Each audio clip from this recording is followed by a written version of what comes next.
Law and order बिगड़ रहा है तो वो कह सकते थे देश अराजक हो रहा है, या खाली टेररिस्ट नेशन भी वो कह सकते थे। उन्होंने उसमें हिंदू शब्द जोड़ा, क्यों?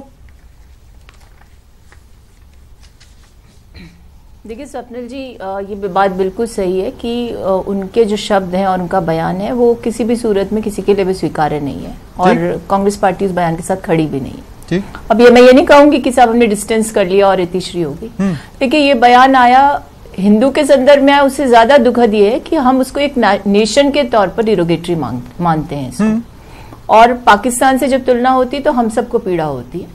तो ये संदर्भ परिपेक्ष कुछ भी रहा हो, लेकिन शब्दों का चयन सही नहीं है। इस बात को कांग्रेस पार्टी स्वीकार करती है।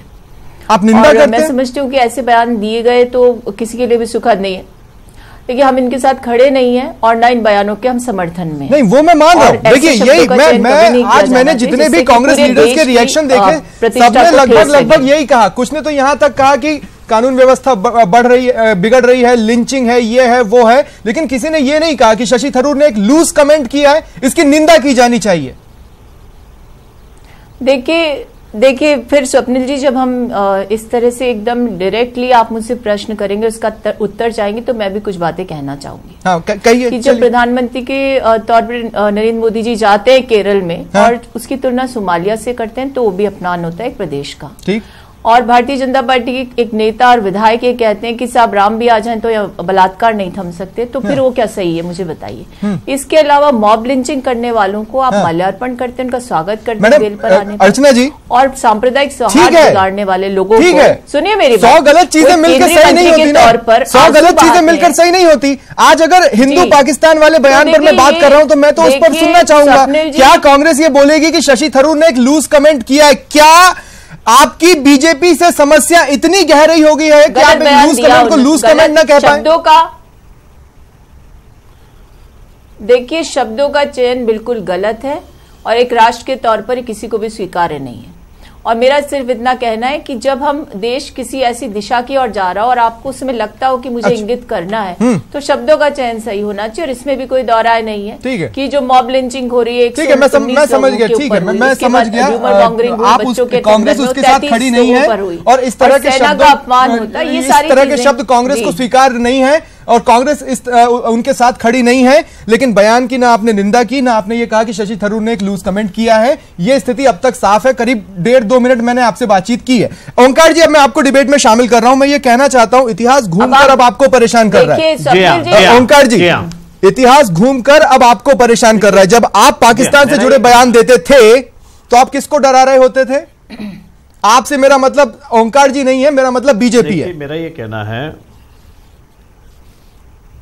कहना है जय बैरागी जी, हाँ, कि कुल मिलाकर के शशि थरूर जी ने जो बयान दिया, हाँ, वो राहुल गांधी जी के मुस्लिम प्रतिनिधियों से चर्चा करने के तुरंत बाद, हाँ, उसका फॉलोअप के नाते उनका एक बयान आया है। अच्छा। अभी कल एक स्टोरी छपी थी कि वो मुस्लिम बुद्धिजीवी और उनके प्रतिनिधियों से राहुल जी मिले थे। देखिए ये इत्तेफाक भी हो सकता है, रणनीति भी हो सकती है। ओंकार जी, उस पर मैं उनसे रिएक्शन ले लूंगा, लेकिन मेरा आपसे सवाल क्या था? रणनीति ओंकार जी, देखिए वो इत्तेफाक भी हो सकता है और कांग्रेस की रणनीति भी हो सकती है, वो मैं अर्चना जी से पूछ लूंगा। मेरा आपसे सवाल यह है कि जब बीजेपी के लीडर्स ये कहते होते हैं कि पाकिस्तान भेज देंगे या फिर पाकिस्तान में पटाखे फोड़े जाएंगे, तो वो डरा किसे रहे होते हैं?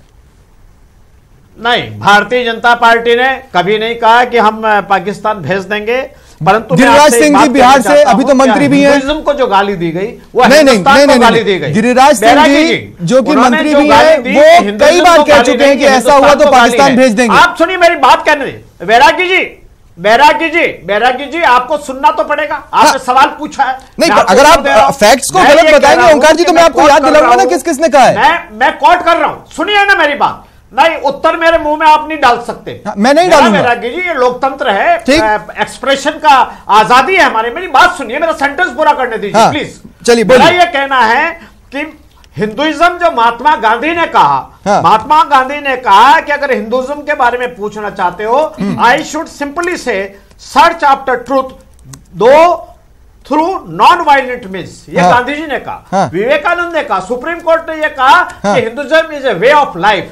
परंतु शशि थरूर ने जो कुछ कहा है, केवल शब्दों का चयन का विरोध कर रहे हैं, बाकी उसके थीम से एग्री कर रहे हैं।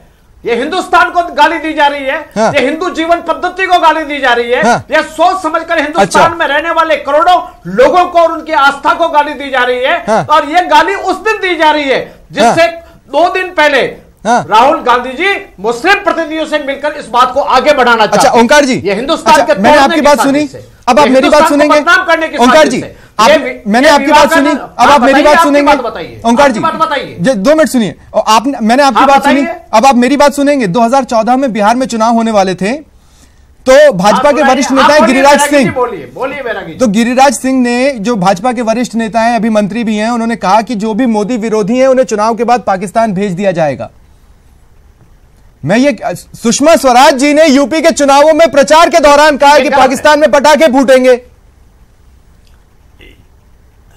ये गलत है एक बात। हां, ये बात सही है कि मोदी जी चुनाव हारते हैं तो पाकिस्तान प्रसन्न होगा, यह बात सारी दुनिया जानती है। ठीक है, क्योंकि आतंकवाद की नकेल कसने का काम किया तो मोदी जी ने किया। ठीक है, हमारी मिलिट्री को पूरी छूट दी गई आतंकवाद से निपटने के लिए, ये मोदी जी ने किया। ठीक है, और पाकिस्तान जिस प्रकार का भाव रखने की कोशिश कर रहा है, इसीलिए तो शशि थरूर जी ने कहा कि पाकिस्तान बना देंगे। शशि थरूर जी की तो प्रधानमंत्री नरेंद्र मोदी ने भी एक बार तारीफ की थी। मैं आगे भी आपके पास आऊंगा, खैर मैं आगे भी आपके पास आऊंगा। देखिए, मैं आगे भी आपके पास आऊंगा। अर्चना जी, मैं दोबारा आपको शामिल कर रहा हूं, इस बयान पर तारीफ नहीं की। ठीक, अर्चना जी, मैं आपको दोबारा डिबेट में शामिल कर रहा हूं। मैं अब आपसे जो सवाल पूछना चाहता हूं वो सवाल ये है जो ओंकार सिंह जी भी बोल रहे थे। एक तरफ थरूर का बयान आया, दूसरी तरफ राहुल गांधी मुस्लिम बुद्धिजीवियों से मिले। अब ये इत्तेफाक है या रणनीति? जी देखिए स्वप्निल जी, सिर्फ मुस्लिम बुद्धिजीवियों से मिले ऐसा नहीं है, आगे और भी लोगों से मिलेंगे और इंटेलेक्चुअल से ये लोग भी मिल रहे हैं यहाँ पर। तो ऐसा नहीं है कि आप इसको संदर्भ से जोड़ लें। होता क्या है स्वप्निल जी कि जब कोई ऐसा बयान आ जाता है तो जिंगोइस्ट प्रवृत्ति के लोग जो होते हैं उनको एम्यूनिशन मिलता है। और मैं देख रही हूँ नेशनल मीडिया से लेकर रीजनल मीडिया तक उनको ऐसा मिल गया कि कितने भी दागों बांध शब्दों के और जो अपने कोर इश्यूज हैं जिसको लेकर फेलियर साबित हुए हैं लोग, उन पर पर्दा डालने का सबसे बड़ा मौका है। देखिए स्वप्निल जी, एक बहुत महत्वपूर्ण बात है, लखावत साहब का तो मैं बहुत सम्मान करती हूँ। उन्होंने कहा व्हाट इज हिंदुइज्म, ठीक है, लेकिन आज तो ये हिंदुइज्म की बात करें, इनका तो हमेशा ट्रम्प करता था हिंदुत्व। और इस हिंदुत्व को लेकर के इन्होंने हिंदुइज्म को भी गौण करने का हमेशा प्रयास किया। हालांकि डिबेट उस पर नहीं है, लेकिन मैं इस सिर्फ इतना कहना चाहती हूँ कि जब ऐसा मुद्दा आ जाए तो आप उसको राजनीतिक परिप्रेक्ष्य में लेकर वो जाए। गुजरात चुनाव के दौरान हिंदुत्व का रास्ता पकड़ा, यहाँ तक कि खुद को जनेऊधारी भी कहलवा लिया।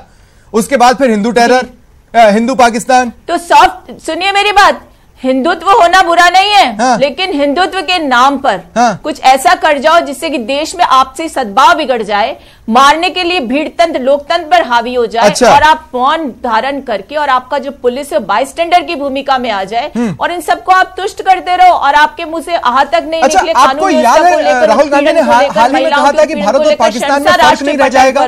तो मुझे ये बताइए ना कि शशि थरूर क्यों ना राहुल गांधी की बात को आगे बढ़ा रहे हो, जब राहुल गांधी ने हाल ही में कहा कि हिंदुस्तान और पाकिस्तान में फर्क नहीं रह जाएगा।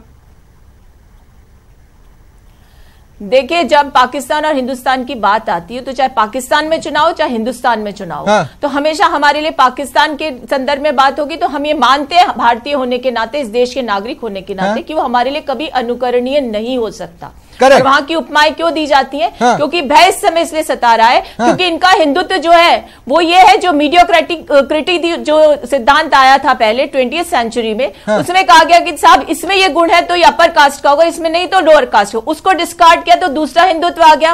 वो किस पर था कि इस धर्म के अनुगमन करने वाले लोग सच्चे हिंदू एंड रिलीजन बेस्ड जो पाकिस्तान की धारणा है। और उस पाकिस्तान में हुआ क्या अंतोगतवा स्वप्निल जी कि टीलोलॉजी की जो सिद्धांत होता है उसमें होता क्या है कि आप धर्म के नाम पर राष्ट्र निर्माण कर लेते हो लेकिन इसके कॉन्सिक्वेंसेस से वाकिफ नहीं होते। और आज जो परिस्थितियों का निर्माण हो रहा है उसमें हिंदुत्व के नाम पर मानवता की हत्या किसको स्वीकार्य होगी? आज सारी चीजें धुल गई। ओंकार जी, मैं दोबारा आपको डिबेट में शामिल कर रहा हूं।